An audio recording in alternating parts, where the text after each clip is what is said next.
Are you sick of playing Han Yellow Mirrors? Or maybe you are looking to get a little spicy at the end of the PQ season, trying to find a new angle. What's up, guys? KTOD, Maddie here, hitting you with three. That's right, three off-meta OP sleeper decks that I think could really go ahead and spike. And some have already spiked PQs. Even if it's, the end of your PQ season, you're looking to mix it up. I think these are also like some pretty fun, interesting decks to take a new angle on the game. We got like a ramp deck. We have a swarmy, interesting attack their base deck, and we have a control deck for all you control players out there. So let's dive into it and see what people have been cooking up. All right, so this next deck is just straight, very focused ramp deck. Pretty interesting build from Top 8 Gamer here. This Top 8 did a PQ a couple weeks ago, and as you can see with this deck, it is very focused on getting Han out early and getting the ramp going fast, and then digging for either your Marauder to help out your ramp or Home One to close the door. The reason I say that is obviously the two commissions in the deck. Searching for the Marauder after like a standard play I could see with this deck is play the new R2, ditch the old R2, follow it with a commission into a Marauder, that kind of line. There's also, pitching one of your 7-drop Hans when Han's already out and hitting him with the Marauder. And then obviously Spark of Hope to bring back your techs late game against control, or just to ramp to keep that going. The cool thing about a deck like this is if you can get Han out early, you can actually put the screws to your opponent pretty quick. I mean, Han attacks for 4 and 6 with the blaster, so like a common line I've done when playtesting this deck: ramp out Han early, hit him, do some cool stuff, and then blaster him the next turn, and you've just smacked them for 10. And because you're on 30-point base, you can actually start to race people. I've been toying with a deck like this, and we'll address the blue spice in this deck. I've been playing a deck like this where I've kind of leaned a little bit away from the commissions and played main deck Surprise Strike and a little more natural smuggle, because I like that when they mess with your flip turn. One common line in Han Yellow is, oh, they messed up with my flip turn, let me get out a Zori, or and then in this deck has like a big Falcon. So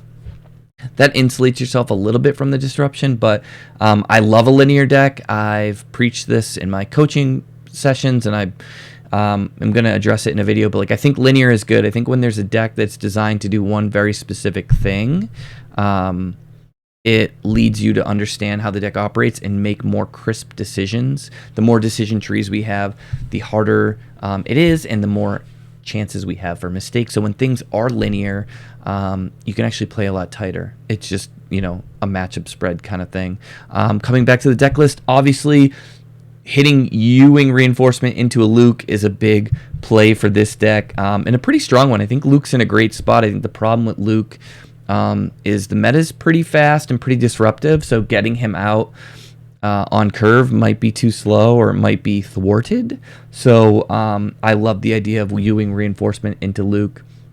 They may just not see it coming, although people are a little more privy to this deck, so they might do that. I'm running Emphas Nest in my version just because you can actually cast it out of hand a lot easier, and the bounce is pretty solid in the meta. But yeah, I love Marauder. I think this deck can really hum. I would probably sneak in some Surprise Strikes and kind of tool around with it, but the base deck here is really strong, and any tweaks I make are just for my own playstyle. I think Top 8 Gamer came up with a really cool list here, and I invite y'all to try it out.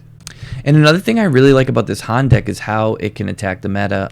We're seeing the rise in mono yellow Han, and one way to beat out on that deck is to be kind of like a bigger, badder version of it. So go ahead and ramping up, getting your Han out first, kind of threatening their flip, making it so that they really can't enjoy a nice flip turn.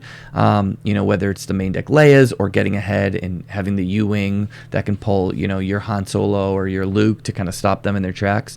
Getting out and over Han is a really good strategy. And then you have some good ambushers and sentinels and ramp to get out ahead of Sabine, although I think that that's still going to be an uphill battle. I think you're really just trying to hit Hans and Jangos and some of the other mid-range strategies with this deck. All right, so this next deck is Grumpy Elephant's Swarm Quinlan deck. Interesting. You probably thought a Swarm attack base. I was going to talk about Kylo, which I think is pretty dope. But no, I am going to talk about this cool Swarm Quinlan deck. I think it's got a lot going for it. I love Bounty Hunter's Quarry. I think that card is unbelievable. And pairing it with Spare the Target and pairing it with Quinlan, who can take out people easily with the pings and some of the ECL stuff, can really get a train going here. I mean, you grab the Cobb, they kill the Cobb. You grab a Gamorrean Retainer. You grab the, like, one play that's really cool and I've seen is, like, you grab the shuttle when you have a General's bladed up Huyang and you can get pumping. So the idea is to just, as you can see, there's not a lot of space units. And shout out to Grumpy Elephant coming in our Discord and, like, schooling everyone on how to play this deck. He's been really helpful, really receptive to, like, you know, just updating the deck or giving people feedback on their versions or how they're playing it. So it's been awesome. But I love just all the little lines that this gets. This is like the opposite of the linear deck. There's just a ton of decision trees. What are you going to get off Cobb? When are you pumping? You know, like, are you going to cash in on the quarry now or later? So I think that, you know, this deck, just like the name kind of gives you the ethos. He's trying to swarm. He's trying to take over the ground and just, you know, race your opponent. And I've had success into Han with this deck. I've had success into Sabine. And so I think, you know, given those barometers, and usually Green Quinlan has had good game into Quinlan Tarkentown, although I think the Quinlan boys might be figuring some things out. But I would say, like, this deck is well positioned in the meta just to understand that swarm tactic. I think, you know, I've done a video on, like, know your role. And so, like, when you don't know, you're picking up a deck and you don't really know the ethos of the deck and what it's trying to do, you can misidentify what you're supposed to be doing. And if you're not playing to the proper role in a game, you are more apt to lose. Very more apt to lose. So a deck like this, like, he's got the surprise strikes, he's got the Huyangs, he's got the upgrades, like, he's trying to get that stuff out and get rolling.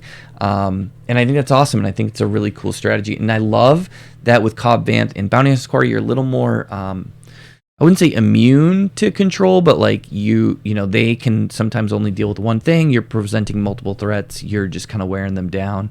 And some cool tech in the sideboard. I think the Sanctioner Shuttle is really interesting. And then obviously, like, Spark Rebellion, great disruptive card. You could even toy with it main or sideboard. But yeah, this is a fun one, and I had a lot of fun testing this one out. And any deck that plays Bounty Hunter's Quarry and Frontline Shuttle, to me, you got to check that out, because I think those are some really strong cards that aren't seeing as much play. All right, y'all, and the last deck is a control deck. It's a blue-yellow control, which I think is in a pretty cool spot right now. And if I was to play blue-yellow control, I think this is the deck. Shout out to Phenom.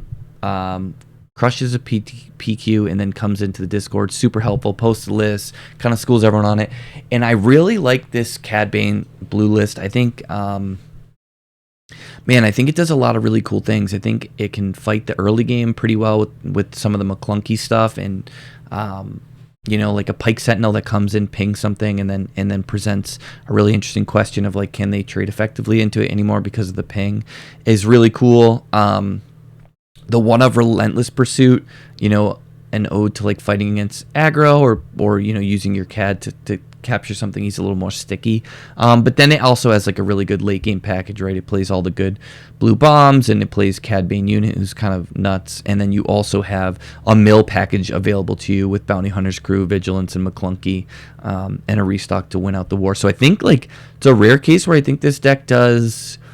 it, like, cuts both ways, and I think it does a lot of things well against different decks, which is really cool. It seems really fluid and dynamic.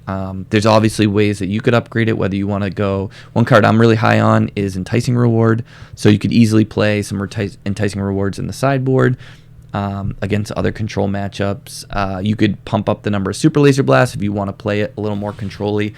This version can definitely kill people quick, which I like, with the Bosk Zuckuss combo. So I wouldn't be shy away of going face once you get the lead, and then using like Bazines and stuff to kind of keep them, disrupt them for, kind of cheap value.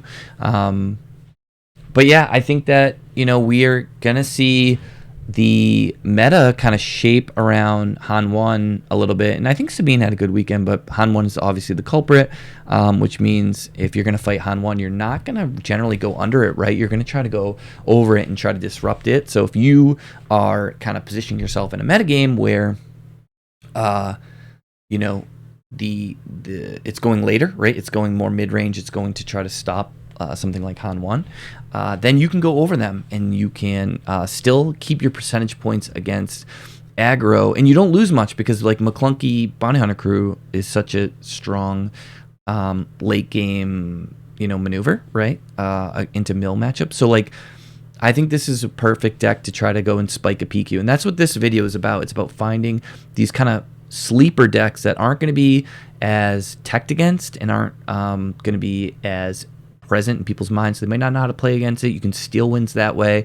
And that's kind of what you can do in the later stages of PQ season, right? Early on, we're going to play the best stuff. We're going to just, outvalue our opponent and just beat them that way. But if we need to get a little different, we can, and we can look to some of these fringe strategies that aren't super popular. You don't have to worry about, who drew more Cunnings in a mirror or who had the initiative on a Sabine.